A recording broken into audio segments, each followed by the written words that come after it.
अस्सलाम वालेकुम, welcome to binary classroom. और आज की इस क्लास में हम लोग टॉपिक पढ़ने वाले हैं tree, chapter number 4, computational structures. So the question is what is tree, explain with an example. इस चैप्टर में हम लोगों ने मोस्टली डेटा स्ट्रक्चर्स के बारे में पढ़ा, जिनमें हमने डिफरेंट टाइप्स के डेटा स्ट्रक्चर देखे। ट्री भी उन्हीं डेटा स्ट्रक्चर में से एक डेटा स्ट्रक्चर है। इसका भी वही बेसिक काम है कि डेटा को किसी न किसी फॉर्म में अरेंज करके रखना, स्टोर करके रखना। So a tree is a data structure that organise data in a hierarchical way. Tree भी बाकी डेटा स्ट्रक्चर्स की तरह एक डेटा स्ट्रक्चर है जो कि हमारे डेटा को हायरार्किकल वे में ऑर्गेनाइज करता है। हायरार्किकल वे क्या होता है? मींस के टॉप से डाउन फ्लो में डेटा को ऑर्गेनाइज करना ट्री डेटा स्ट्रक्चर कहलाएगा। It consist of nodes and edges. इसमें नोड्स और एजेस होती हैं। Where each node store the data, जो कि एक्चुअल डाटा है वो नोड्स के अंदर जाके स्टोर होता है। That is connected to the other node by the edges. और एक नोड दूसरे नोड से किसके साथ कनेक्ट होगी? एज के साथ। यहाँ पर एक तस्वीर भी हमारे पास शो हो रही है जिसके अंदर कुछ अल्फाबेट्स लिखे गए हैं। हम ये समझ रहे हैं कि जो हमारा अल्फाबेट्स है ये हमारे पास डेटा है। अब ये जो अल्फाबेट्स हैं इनको बोलते हैं नोड्स। क्यों? क्योंकि ये जो डेटा है जाहिर है ये उसने बोला है कि नोड्स के अंदर स्टोर होता है। तो हमारा जो डेटा है जो कि अल्फाबेट्स यहाँ पर लिखे गए हैं इनको हम लोग नोड्स बोलेंगे। इन शॉर्ट ये जो बबल्स में आपको जो भी चीजें लिखी हुई यहाँ पर नजर आ रही है वो हमारे पास क्या कहलाएंगी? नोड्स कहलाएंगी। Like A, B, C, D, E, F, G, H, सारे ये अल्फाबेट हमारे पास नोड्स कहलाएंगे। जबकि अगर आप देखें तो हमारे पास हर नोड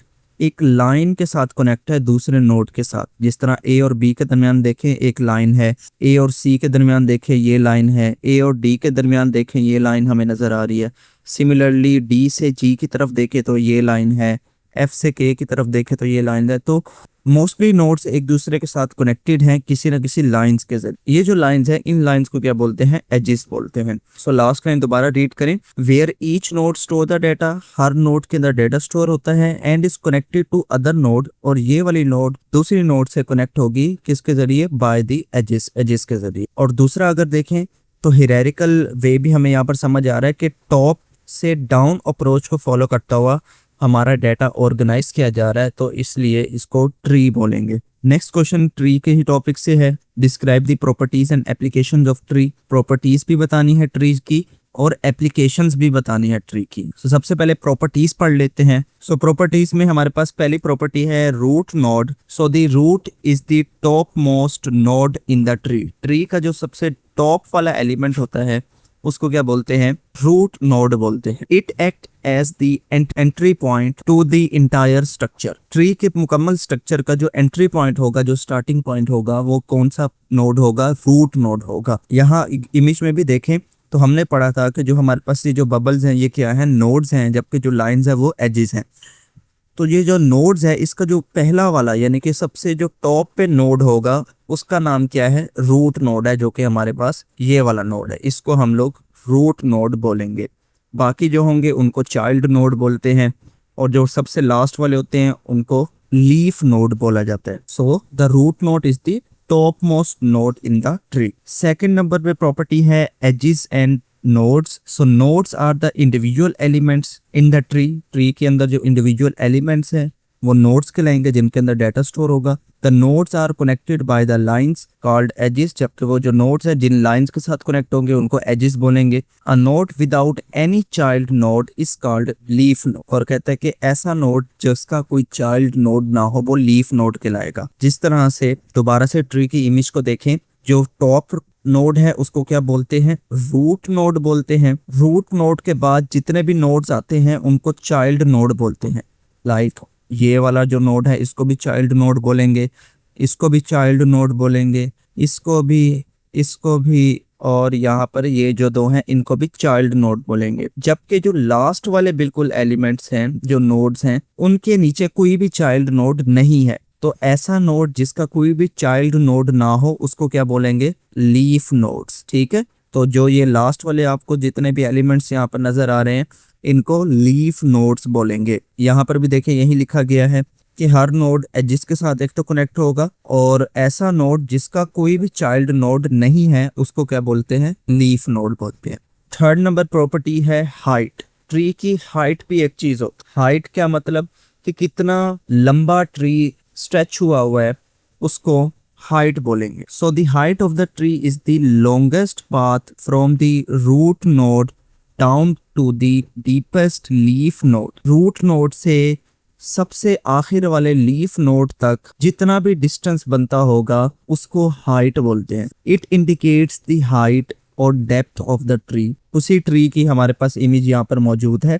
यहाँ पर अगर आप देखें तो अभी तक हमें समझ में आ गई, जो टॉप नोड होगा उसको रूट नोड बोलेंगे, बाकी जो है वो चाइल्ड और लास्ट वाले जो है वो लीफ नोड होंगे। मेन हमने प्रॉपर्टी समझनी है इसके अंदर हाइट ऑफ ट्री की। तो हमने डेफिनेशन में पढ़ा कि रूट नोड से लेकर लीफ नोड तक जितने यहाँ पर स्टेप्स आप गुजर रही हैं वो उसकी हाइट कहलाएगी। तो देखें रूट नोड मेरे पास ये मौजूद है। रूट नोड से जब मैं यहाँ सेकंड नोड की तरफ गया तो मैंने कितना स्टेप फॉरवर्ड किया, 1, ठीक है। सेकंड से यहाँ पर मैं जब गया तो ये 2, फिर 4 से यहाँ पर मैं गया तो ये 3, तो इससे आगे मैं नहीं जा सकता। तो जब मुझे पता चला कि मैं थर्ड स्टेप मूव डाउन कर चुका हूँ, सो इट मीन्स जो हाइट है हमारे पास ट्री की वो भी कितनी है, 3 है। तो इसलिए यहाँ पर देखें h = 3 लिखा गया है कि आपकी जो हाइट है ट्री की वो 3 है। तो जितने स्टेप्स आप बिल्कुल डीप जा सकते होंगे उतने स्टेप्स आप जब कवर करेंगे वहीं आपके ट्री की हाइट होगी। यहाँ पर भी डेफिनेशन वही सेम लिखी गई है। The maximum height from the root to any leaf node is called height of the tree. It indicate the height और डेप्थ, इसको डेप्थ भी बोलते हैं और हाइट भी बोलते हैं। 4th नंबर पे प्रॉपर्टी है balanced tree. So balance tree basically ऐसा ट्री होता है जिसके लेफ्ट साइड और राइट साइड पर सेम ही हाइट होती है। So a tree is considered balance if the branches on the left and right sides are nearly the same height. जिसके लेफ्ट साइड की और राइट साइड की जो भी ब्रांचेस होंगी, जो भी उसके चाइल्ड नोड होंगे, वो सेम हाइट पे होने चाहिए। जिस तरह से हमारे पास इस इमेज में देखें, पहले लेफ्ट वाली समझे जो कि हमारा मेन करेक्टरिस्टिक है, बैलेंस्ड ट्री को हमने समझना है। सो ये मेरे पास कुछ नोड्स हैं।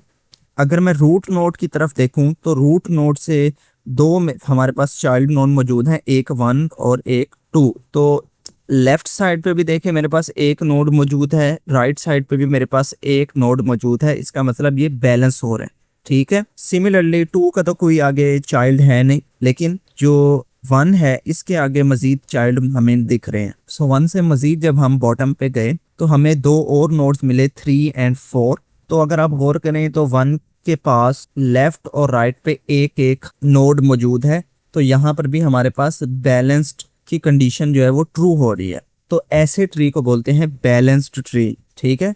अब बच्चों का ये सवाल होगा कि यहाँ पर इसके क्यों नहीं है चाइल्ड। तो इसके हो ना हो फर्क नहीं पड़ता, हमने देखना है कि हर जो नोड है उसके साथ जो कनेक्टेड नोड्स हैं वो बैलेंस होनी चाहिए, ठीक है। इसके साथ तो कोई है ही नहीं, तो जब कोई है ही नहीं तो बैलेंस क्या ही होना, ये क्लियर बात होगी यहाँ पर आपको अनबैलेंस के केस में। अगर आप देखें तो यहाँ पर भी हमारे पास जो रूट नोड है उसके साथ 2 नोड्स अटैच हो रही है, 1 और 2, जो कि हमारे इस ट्री को यहाँ तक तो बैलेंस बना रही हैं। 1 के साथ मैंने दोबारा देखा तो मजीद 2 नोड्स अटैच हो रही हैं, 3 और 4। तो 3 और 4 लेफ्ट और राइट दोनों ही बराबर चल रहे हैं। तो इट मीन्स यहाँ पर भी हमारे पास ट्री जो है वो बैलेंस हो रहा है। लेकिन उसके आगे देखें 3 के साथ एक और नोड अटैच हो रही है, 5। अब यहाँ पर आके जो है ये ट्री जो है वो अनबैलेंस हो जाता है। कैसे? क्योंकि बैलेंस ट्री की हमने कंडीशन पढ़ी कि हर नोड के लेफ्ट और राइट में बैलेंस होना चाहिए, लेकिन 3 के बाद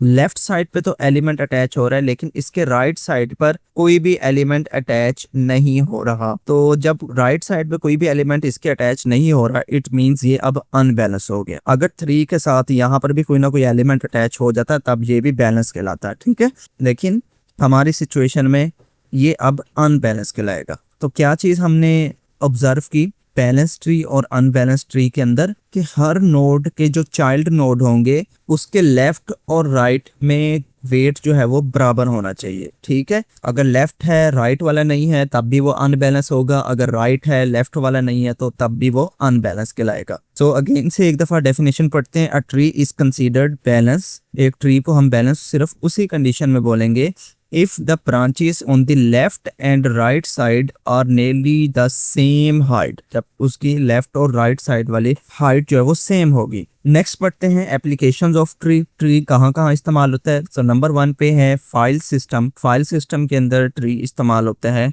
क्या मतलब है इस बात का। सो बेसिकली हमारे पास कंप्यूटर में फाइल स्ट्रक्चर होता है। आप एक फोल्डर बनाते हैं, उस फोल्डर के अंदर मजीद फोल्डर्स होते हैं, उसके अंदर मजीद फोल्डर्स, और फिर कहीं जाके आप उस किसी फोल्डर के अंदर फाइल्स रखते हैं। एक हायरार्की चल रही होती है ना वहाँ पर भी। तो उसको हम अगर ट्री की शक्ल में देखें तो आपने एक फोल्डर बनाया, फोल्डर बनाने के बाद उसके अंदर कुछ मजीद फोल्डर बनाए, ठीक है। लेट्स सपोज लेफ्ट साइड पे भी हमारे पास एक और फोल्डर है, उसके बाद राइट साइड पे भी एक और फोल्डर है, यानी कि इन शॉर्ट एक फोल्डर के अंदर आपने 2 मजीद फोल्डर बनाए। अब इस फोल्डर के अंदर आपके पास कुछ फाइल्स मौजूद हैं, ठीक है, और इस फोल्डर के अंदर भी हमारे पास कुछ फाइल्स मौजूद हैं। तो ये भी एक ट्री की शक्ल इख्तियार कर रहा है ना। तो यही तो फाइल सिस्टम है। तो फाइल सिस्टम के अंदर जो है हमारे पास ट्री इस्तेमाल होता है। अब यहाँ पर एक चीज मैंने हाईलाइट की हुई है, प्री ऑर्डर। अब ये क्या चीज है, बेसिकली ट्री जो है वो ट्रैवर्स होता है। जब भी आप कंप्यूटर में कोई फोल्डर या फाइल ओपन करते हैं तो आप उस पर डबल क्लिक करते हैं ना। लेट्स सपोज किसी फोल्डर पे आप डबल क्लिक करते हैं तो वो ओपन होता है, तो उसके अंदर मजीद आपको फोल्डर नजर आते हैं। तो तब उनमें से किसी फोल्डर पे आप डबल क्लिक करते हैं, तब नया फोल्डर ओपन होता है, ठीक है। और इस तरह आपका ये जो ट्रैवर्सर है वो चलता रहता है। इसी ट्रैवर्सर को हम लोग बेसिकली यहाँ पर समझने लगे हैं कि ट्री में कैसे किया जाता है। ट्री के अंदर वैसे तो 3 तरह के ट्रैवर्सर होते हैं, प्री ऑर्डर, पोस्ट ऑर्डर और इन ऑर्डर। अभी के लिए फाइल सिस्टम के अंदर आपकी बुक में लिखा हुआ है प्री ऑर्डर, तो प्री ऑर्डर को समझेंगे। पोस्ट ऑर्डर भी है, वो भी मैं आपको समझाता हूँ। तो सबसे पहले प्री ऑर्डर ट्रैवर्सल को समझते हैं, उससे पहले डेफिनेशन पढ़ लेते हैं। सो pre order traversal is useful for creating backups. कहता है कि बैकअप बनाने के लिए ये प्री ऑर्डर ट्रैवर्सल है जो वो फाइल सिस्टम में इस्तेमाल किया जाता है। क्या है ये pre order. So it is a method of traversing a tree. ये बेसिकली ट्री को एक्सप्लोर करने का एक मेथड है। Where each node is visited before its children, जिसके अंदर पहले जो पेरेंट नोड है उसको विजिट किया जाएगा, उसके बाद चाइल्ड नोड को विजिट किया जाएगा। इट मीन्स कि हमारे पास जो सबसे पहले मेन फोल्डर है, सबसे पहले हम उसको ओपन करेंगे, उसके बाद ही हम उसके अंदर रखे गए फोल्डर को एक्सेस कर पाएंगे ना। ऐसा थोड़ी है कि पहले आप कहें कि मैं इस वाले फोल्डर को एक्सेस करूं और उसके बाद उसके पेरेंट फोल्डर को एक्सेस करूं, ऐसा तो नहीं होगा ना। सो ऐसा ट्रैवर्सल जिसके अंदर सबसे पहले आप पेरेंट नोड को विजिट करें, उसको एक्सप्लोर करें, और उसके बाद फिर आप चाइल्ड नोड को एक्सप्लोर करें, ऐसे ट्रैवर्सल को क्या बोलते हैं, प्री ऑर्डर ट्रैवर्सल। अब इसको मैं आपको जरा विजुअली भी समझा रहा हूँ कि किस तरह से ये ट्रैवर्सल परफॉर्म होती है, ताकि इस तरह का अगर कोई क्वेश्चन आपके एग्जाम में आए तो आप उसको इजीली सॉल्व भी कर पाए। लेट्स सपोज ये एक ट्री है जिसके अंदर कुछ हमारे पास वैल्यूज लिखी गई हैं 1 2 3 4 5 6 और 7 तक। आपसे ये कहा जाता है कि इसके ऊपर प्री ऑर्डर ट्रैवर्सल लगाओ और हमें आउटपुट बताओ। सो आपका जवाब यहाँ पर क्या होना चाहिए। सो हमने पढ़ा कि सबसे पहले इसके अंदर पेरेंट नोड जो है वो विजिट की जाएगी और उसके बाद उसके चाइल्ड नोड विजिट किए जाएंगे। सो यहाँ पर हमारे पास जो रूट नोड है वो है 1, तो हमें 1 से स्टार्ट करना पड़ेगा। तो सबसे पहले हम क्योंकि 1 विजिट कर चुके हैं तो हम अपने आंसर में 1 लिखेंगे। उसके बाद देखें आपके पास 2 ऑप्शन है, या तो यहाँ लेफ्ट पे जाएं या तो राइट पे जाएं। हम आसानी की तरफ बढ़ते हैं, हम लोग जाते हैं लेफ्ट की तरफ गए तो हमें एक नया एलिमेंट नजर आया 2, तो 2 हमने विजिट किया तो 2 लिख लिया। ये विजिट करने के बाद नेक्स्ट देखें तो इसके भी लेफ्ट में भी एक एलिमेंट है, राइट में भी एक एलिमेंट है। तो लेफ्ट में बढ़ते हैं और विजिट करते हैं 4 को, तो 4 को हम अपने आंसर में लिखेंगे। अब 4 के बाद कोई एलिमेंट नहीं है तो यहाँ से वापस जाएंगे 2 की तरफ, और जब हम 2 की तरफ गए तो हमें पता चला कि हमने इसका राइट वाला एलिमेंट अभी तक विजिट नहीं किया, तो अब हम इसके राइट वाले एलिमेंट की तरफ बढ़ जाएंगे। तो यहाँ पर 5, तो आंसर में हम लोग नेक्स्ट एलिमेंट 5 लिख देंगे। 5 के नीचे भी कोई एलिमेंट नहीं है, वापस जाएंगे 2 की तरफ, देखेंगे क्या कोई और एलिमेंट रह तो नहीं गया 2 के साथ जो कनेक्ट हो, तो हमें पता चला कि 4 भी विजिट हो गया, 5 भी विजिट हो गया। नेक्स्ट उससे वापस जाएंगे 1 की तरफ, 1 की तरफ गए तो 1 के मजीद अटैच नोड देखेंगे जो कि हमारे केस में यहाँ पर है 3, तो अब हम लोग 3 की तरफ बढ़ जाएंगे। तो इसलिए नेक्स्ट एलिमेंट जो आंसर में लिखेंगे वो 3 होगा। 3 के बाद अगेन यहाँ पर इसके दो एलिमेंट्स अटैच हैं 6 एंड 7। तो सबसे पहले लेफ्ट वाले को एक्सप्लोर कर लेते हैं 6, तो आंसर में 6 लिख देंगे। 6 से आगे कोई एलिमेंट नहीं है, वापस 3 पर आएंगे और 3 से नेक्स्ट 7 अटैच है, तो यहाँ पर 7 को हम लोग विजिट कर लेंगे। तो इस तरह से ये ट्रैवर्सिंग परफॉर्म की जाती है प्री ऑर्डर। ठीक है, लास्ट पे गौर करना है आपने, प्री ऑर्डर के आपसे पूछा क्या जा रहा है, ऐसे नहीं जवाब लिख देना, क्योंकि और भी ट्रैवर्सिंग होती है। अब अगर किसी को ये ट्रैवर्सिंग थोड़ी सी मुश्किल लग रही है कि यार ये आंसर कैसे आ गया, तो कोई नहीं, एक और तरीका भी आपको बताता हूँ। ठीक है, क्योंकि हमें तो ये अपने ज़माने में कभी याद नहीं हुई चीज़ें, तो एक ट्रिक है, उससे हम लोग इसको सॉल्व करते थे। तो वो क्या ट्रिक है? ट्रिक ये है कि हम लोगों ने सबसे पहले तो देखना ये है कि पूछा क्या गया है। उसने कहा है कि प्री ऑर्डर ट्रैवर्सल करना है, ये आपका पहला स्टेप होगा कि आपसे सवाल में क्या पूछा गया है। ऐसे बिना पढ़े आप कोई भी ट्रैवर्सल अप्लाई कर देंगे तब तो गलत होगा, लेकिन सबसे पहले आपने देखना ये है कि आपसे पूछा क्या गया है। तो प्री ऑर्डर मुझसे पूछा गया है, तो प्री ऑर्डर में हमेशा करना ये है कि जो भी आपको ट्री दिया गया हो उसके यहाँ लेफ्ट पर आप इस तरह से एक लाइन लगा दें। ठीक है, ये देखें ऐसे लेफ्ट पे, हर नोड के यूं लेफ्ट पे लाइन लगा दें ऐसे। इसी तरह यहाँ पर भी, ठीक है, यहाँ पर भी, यहाँ पर भी और यहाँ पर। लाइन लगाने के बाद आपने करना यह है कि चलना हमेशा रूट नोड से ही है। तो रूट नोड से दोबारा से ऐसे लाइन लगाते हैं और जैसे जैसे आपकी लाइन इसको काटती जाए, जिस भी एलिमेंट को काटती जाए, उसको आप अपने आंसर में लिखते जाएं। तो मैंने यहाँ से स्टार्ट किया, पहले नंबर पे इस लाइन को इसने काटा, ये किसकी लाइन थी? 1 की, तो 1 को मैंने यहाँ लिख दिया। अगेन यूं ऐसे चलते जाएं। अब ये देखें, इसने इस वाले एलिमेंट नोड की लाइन को क्रॉस किया, तो मैंने ये वाला एलिमेंट भी अपने आंसर में लिख दिया। नेक्स्ट बढ़ें, ऐसे जाएं, तो अब इसने देखें इस नोड की लाइन को क्रॉस किया, तो ये एलिमेंट भी मैंने लिख दिया। अब यहाँ से ऐसे घूम के यूं जाएं और देखें तो इसने 5 वाली नोड को क्रॉस किया, तो 5 को आंसर में लिख लिया। ठीक है, अब यहाँ से ऐसे जाके यूं जाएं, ठीक है, यूं से अब यहाँ पर ऐसे ऐसे जाते जाएं और यहाँ पर देखें तो इसने 3 को क्रॉस किया, तो 3 लिखेंगे। यहाँ से आके इसको काटेंगे, तो 6 को क्रॉस किया इसने, तो 6 को लिखेंगे। यहाँ से वापस देखें तो इसने इसको क्रॉस किया 7 को, और 7 से यहाँ से बाहर और दोबारा ये ऐसे ऊपर चली जाती। तो इस तरह से आप लोग ट्रैवर्सल कर सकते हैं। अब यहाँ पर आधे बच्चों का ये सवाल होगा कि जब हम यहाँ 5 पर पहुंचे तो यहाँ ऐसे 6 पे क्यों नहीं चले गए? नहीं भाई, ऐसी हरकत नहीं करनी। ट्रैवर्सिंग का भी तरीका है, आपने यूं पाथ को फॉलो करना है और पाथ को ऐसे फॉलो करते हुए जब आपने इसके ऊपर आना है तो यहाँ से वापस जाना होता है ऐसे, ठीक है, और फिर यूं आना होता है। तो ये बस ऐसे ट्रिक है, हमें तो खैर याद होगी थी, जिसको ये याद हो जाए। नहीं तो जो ओरिजिनल मेथड मैंने आपको सिखाया वैसे आप करना चाहे तो वैसे कर लें, जैसे आपको आसानी लगे।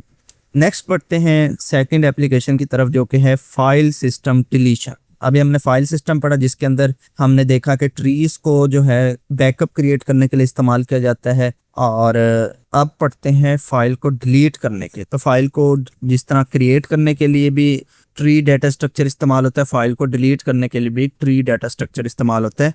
लेकिन क्रिएशन के लिए प्री ऑर्डर ट्रैवर्सल लगता था, डिलीशन के लिए कौन सा ट्रैवर्सल लग रहा है? Post order traversal. ठीक है, अब यहाँ पर मैं दोबारा कहूँगा कि मिक्स नहीं करना, वो प्री ऑर्डर था, ये पोस्ट ऑर्डर है। So post order traversal is a tree traversing method where the child node are visited before the parent node. जी, यहाँ पर उल्टा हिसाब है। सबसे पहले कहता है कि चाइल्ड नोड विजिट की जाएगी, उसके बाद पेरेंट नोड विजिट की जाएगी। प्री ऑर्डर में हम पढ़ कर आए, पहले पेरेंट नोड विजिट होती थी और फिर चाइल्ड नोड। जबकि डिलीशन के केस में फाइल सिस्टम के अंदर से कुछ भी आपने डिलीट करना है, उसके डिलीशन केस में सबसे पहले चाइल्ड नोड डिलीट की जाएगी और उसके बाद पेरेंट नोड। क्या मतलब है इस बात का? पहले हम जरा अपनी उसी एग्जांपल से समझते हैं कि लेट्स सपोज हमारे पास एक फोल्डर है, उस फोल्डर के अंदर मजीद एक फोल्डर है, ठीक है, एक ये फोल्डर है, एक दूसरा फोल्डर है, सही है, और इन फोल्डर के अंदर मजीद कुछ ना कुछ हमारे पास जो है वो फाइल्स मौजूद हैं। इसके अंदर भी कुछ ना कुछ हमारे पास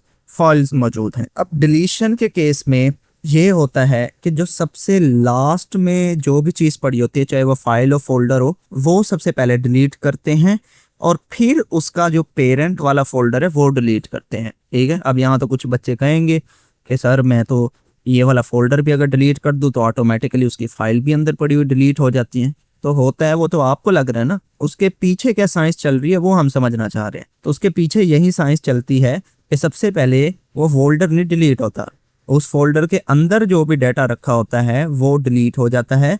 जब एक मरतबा वो डिलीट हो जाता है उसके बाद चूंकि आपने फोल्डर डिलीट किया था तब वो जाके फोल्डर डिलीट करता है। क्लियर? सो ये लाइन हमें वाज़ेह हो गई कि सबसे पहले चाइल्ड नोड डिलीट होंगे और उसके बाद पेरेंट नोड डिलीट होंगे या विजिट होंगे। It is used in file system to ensure that files and directories by the way folder को बोलते हैं, are deleted in the correct order। कहते हैं कि ये फाइल सिस्टम के अंदर इसलिए इस्तेमाल किया जाता है, क्या चीज़ इंश्योर करने के लिए कि ये फाइल या फिर फोल्डर डिलीट हो एक करेक्ट ऑर्डर के अंदर। क्योंकि अगर आप पहले फोल्डर को ही डिलीट कर देते हैं और किसी एरर की वजह से उसके अंदर पड़ी फाइल्स डिलीट नहीं हुई तो इसका मतलब वो सारी चीज़ें बिखर जाएंगी, ठीक है, उसका पाथ मिस हो जाएगा और बड़ी कोई अनएथिकल सिचुएशन हो जाएगी आपके कंप्यूटर में। सो इसलिए जो पहले उसके अंदर की चीज़ें हैं वो डिलीट होंगी, उसके बाद उसकी बाहर पड़ी हुई चीज़ें डिलीट होंगी। अब आ जाते हैं इसके ट्रैवर्सल पर। जी, लाइन में हमने पढ़ा कि पहले चाइल्ड नोड विजिट होंगे और उसके बाद पेरेंट नोड विजिट होंगी। तो हमेशा स्टार्ट करते हैं आप लोग रूट नोड से। तो रूट नोड मेरे पास ये है 1। अब 1 हम विजिट नहीं कर सकते, ठीक है, क्योंकि ये तो पेरेंट नोड है। इसके आगे देखें तो चाइल्ड भी लगे हुए हैं, तो सबसे पहले हम इसको विजिट नहीं कर सकते, इसलिए मैंने आंसर में यहाँ पर देखे तो 1 लिखा ही नहीं है अभी। तो 1 से जाएंगे हम लोग 2 की तरफ। जब हम 2 पे पहुंचे तो हमें पता चला कि 2 खुद भी एक पेरेंट नोड है, क्योंकि 2 के आगे भी 2 उसके चाइल्ड अटैच हैं। तो 2 से हम लोग नेक्स्ट चले गए 4 की तरफ। 4 पे जाके हमने देखा कि 4 के आगे कोई भी उसका चाइल्ड नोड नहीं है, तो इसका मतलब ये अपने आप में एक चाइल्ड नोड है। तो सबसे पहले इसको विजिट कर लेंगे, तो आंसर में इसको हम लोग पहले लिख लेंगे। अब चूंकि 4 के आगे कुछ भी नहीं है, 4 से वापस जाएंगे 2 की तरफ। जब हम 2 की तरफ गए देखा कि 2 एक पेरेंट नोड है, इसके नीचे क्या और चाइल्ड है, तो 4 चूंकि विजिट कर चुके हैं, नेक्स्ट चाइल्ड उसका यही बच्चा है 5। 5 पे गए, दोबारा चेक किया कि 5 के आगे तो कोई नोड्स अटैच नहीं है, तो यहाँ पर हमें पता चला कि 5 के आगे कोई भी चाइल्ड नोड अटैच नहीं है। तो इसका मतलब 5 अपने आप में चाइल्ड नोड है।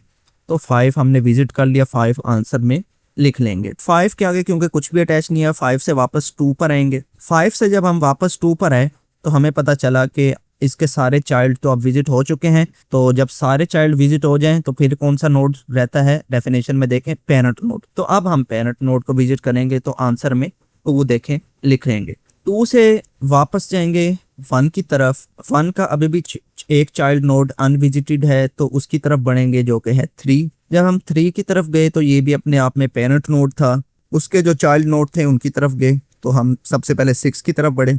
6 के आगे कोई भी चाइल्ड नोड नहीं है, तो नेक्स्ट हमारा जो विजिटेड एलिमेंट होगा वो 6 को आंसर में लिख लेंगे। 6 के बाद वापस 3 के पास आएंगे, मजीद देखेंगे इसका कोई चाइल्ड नोड रह तो नहीं गया, तो हमने देखा कि 7 अभी भी रहता है, तो 7 की तरफ बढ़ेंगे।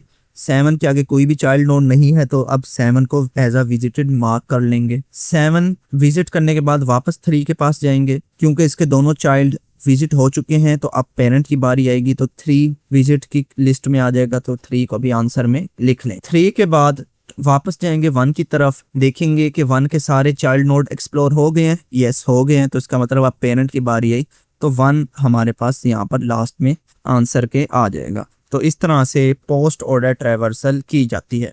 अब इसका भी एक और वही जो भी मैंने आपको ट्रिक वाला मेथड दिखाया, जिसको ये समझ आ गई है अच्छी बात है, नहीं समझ आई मेरे तरह के कोई लोग हैं तो वो ट्रिक वाला मेथड आपको मैं पोस्ट ऑर्डर में भी सिखा देता हूँ। सो पोस्ट ऑर्डर में आपने वो ट्रिक कैसे चलानी है, तो पोस्ट ऑर्डर में बेसिकली करना ये है कि आपने राइट साइड की तरफ यूं लाइन लगानी है, ठीक है, हर नोड के राइट साइड की तरफ, हर नोड के राइट साइड की तरफ आप लोगों ने लाइन लगा देनी है, जो भी आपको ट्री गिवन हो।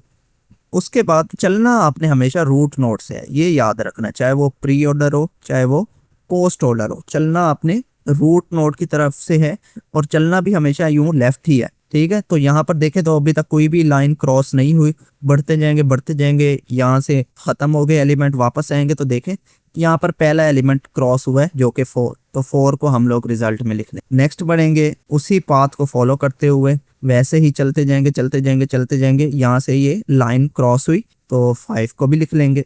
तो जैसे जैसे लाइन क्रॉस होती जाएगी आपने उस एलिमेंट को लिखते जाना है।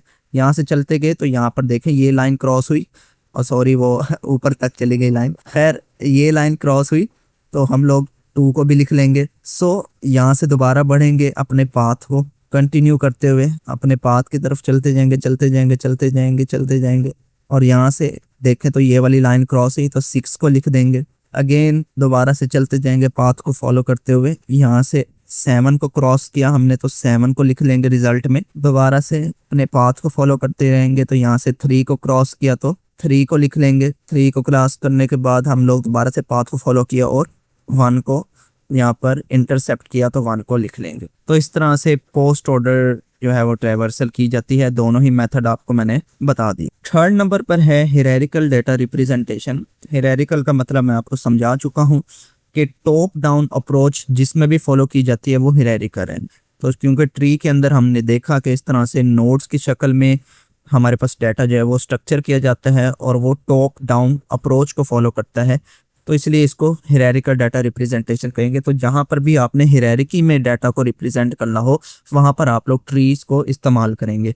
सो tree are used to represent data with a clear hierarchical relationship such as organisation. कहते हैं कि आपने जिस तरह किसी ऑर्गेनाइजेशन की स्ट्रक्चर बतानी है तो सबसे ऊपर जो होता है वो सीईओ होता है किसी भी कंपनी का। तो सीईओ के बाद जो भी उसके सबऑर्डिनेट डिविजनल हेड्स होंगे, फिर उसके बाद डिपार्टमेंट्स हेड्स होते हैं, फिर यूनिट्स हेड्स होते हैं, फिर उन यूनिट हेड्स के बाद ऑफिसर्स होते हैं। तो ये सारी हिरारिकी है टॉप डाउन। ऐसे डाटा स्ट्रक्चर को रिप्रेजेंट करने के लिए ट्रीज इस्तेमाल होते हैं। फोर्थ नंबर पर है डिसीजन मेकिंग। सो ट्री कहते हैं कि हमारे पास डिसीजन मेकिंग एल्गोरिदम्स में भी इस्तेमाल होते हैं। लाइक जहाँ पर आपने आउटकम्स कंडीशन की बेस पे आउटकम निकालनी हो, जैसे कि एआई वगैरह। So tree such as decision tree are used in algorithms to make decision based on various condition and outcomes। conditions की बुनियाद पर कोई भी आपने आउटकम निकालनी हो, यानी कि कोई भी रिजल्ट निकालना हो, वहाँ पर हमारे पास ट्रीज की एक किस्म है डिसीजन ट्री, वो इस्तेमाल होती है, जिस तरह से आर्टिफिशियल इंटेलिजेंस वगैरह। सो इतना सही ये लेक्चर था। आई होप आपको ट्रीज के बारे में अच्छे से पता चल गया होगा। काइंडली ये जो सोशल मीडिया अकाउंट्स यहाँ पर मेंशन किए गए हैं फेसबुक और इंस्टा वगैरह पे, इसको भी लाजमी से आप फॉलो करें। डिस्क्रिप्शन में चैनल की बायो वगैरह में इनका लिंक मौजूद होगा। तो किसी का भी कोई भी सवाल होता है किसी भी चीज़ के रिलेटेड, तो वहाँ पर वो इंस्टा के डीएम में हमसे वो पूछ सकते हैं।